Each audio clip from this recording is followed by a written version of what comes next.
Bienvenue sur cette petite vidéo sur la notion d'application. Ce sera la dernière, histoire de comprendre ce qu'est la composée d'application et ce qu'on utilisera par la suite comme composée de fonction. C'est le même principe qui régit tout ça. Donc on s'est donné trois ensembles, A, B, C pour commencer. Et dans ces trois ensembles, on va avoir donc deux choses. F, une application de A dans B, et G, une application de B dans C. Donc voilà.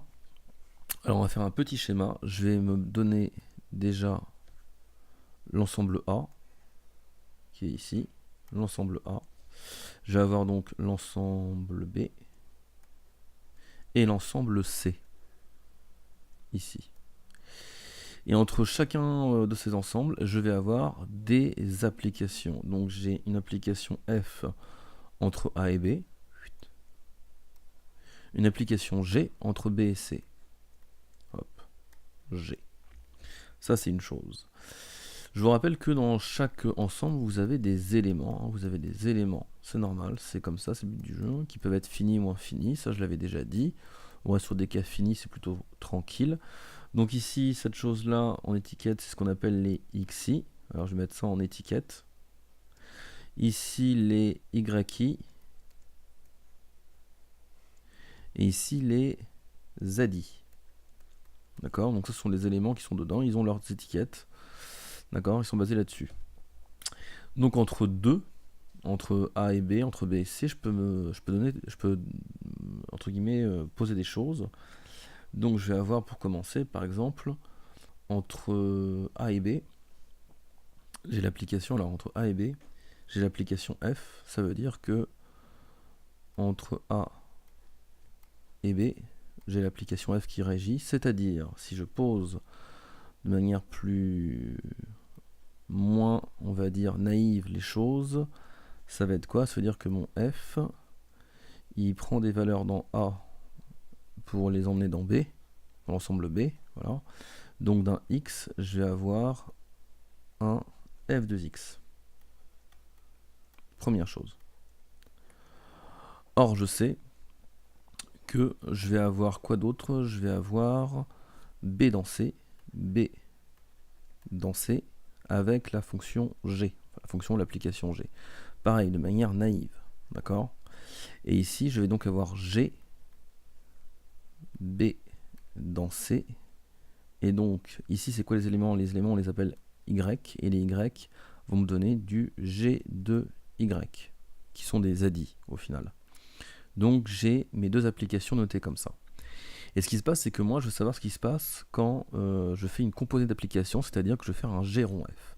Un G rond F, ça veut dire quoi? C'est-à-dire qu'ici, je vais prendre mon ensemble de départ, c'est l'ensemble A, et je vais aller taper dans l'ensemble C à travers ces deux applications, d'abord F et ensuite G. Et donc on remonte le courant, généralement c'est comme ça qu'on le pense, donc ça me fait G rond F. Donc de manière naïve, voilà. Et ça s'écrit comment? Et bien là, pareil, on va faire comment on colle, comment on va pouvoir les coller ces deux petites choses. On va les coller comme ça. F de X, ce sont des Y qui vont ensuite se transformer en G de Y. Donc en fin de compte, on colle à ce niveau-là.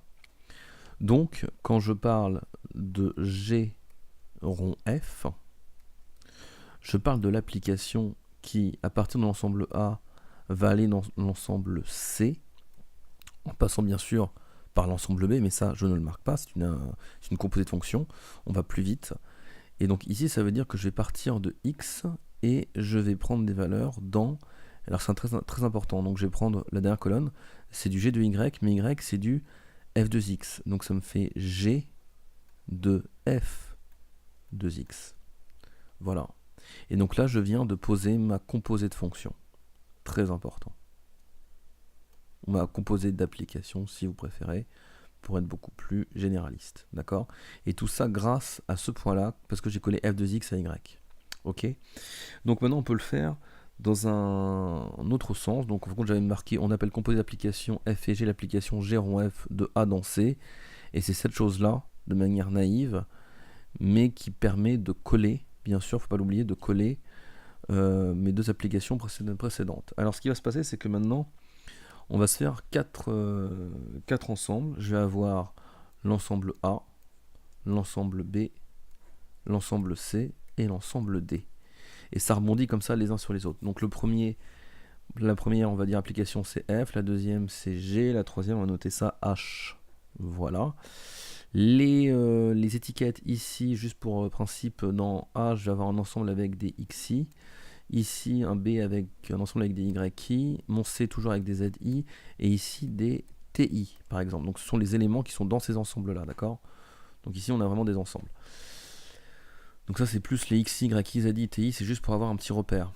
Donc, je vais commencer avec le A, avec ce qui se passe entre A et B. Donc, mon application F me dit que je vais de A dans B, et donc X me donne F de X. Mais je sais que mon application G va de B dans C, et mes Y, que j'ai ici, mes Y, vont me donner des G de Y.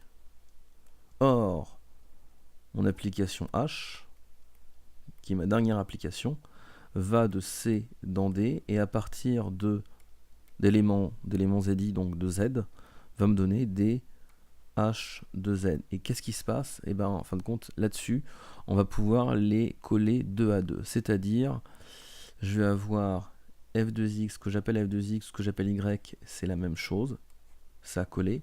Et ce que j'appelle G de Y, ou Z, c'est la même chose, je vais pouvoir coller.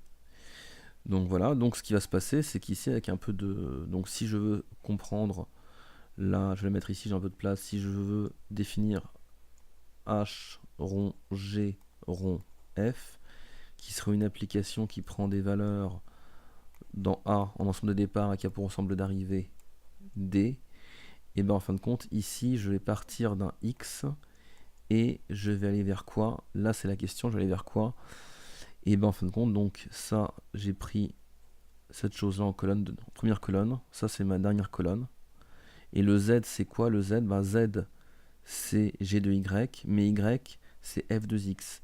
Donc ça me fait H de G de F de X. H de G de F de X.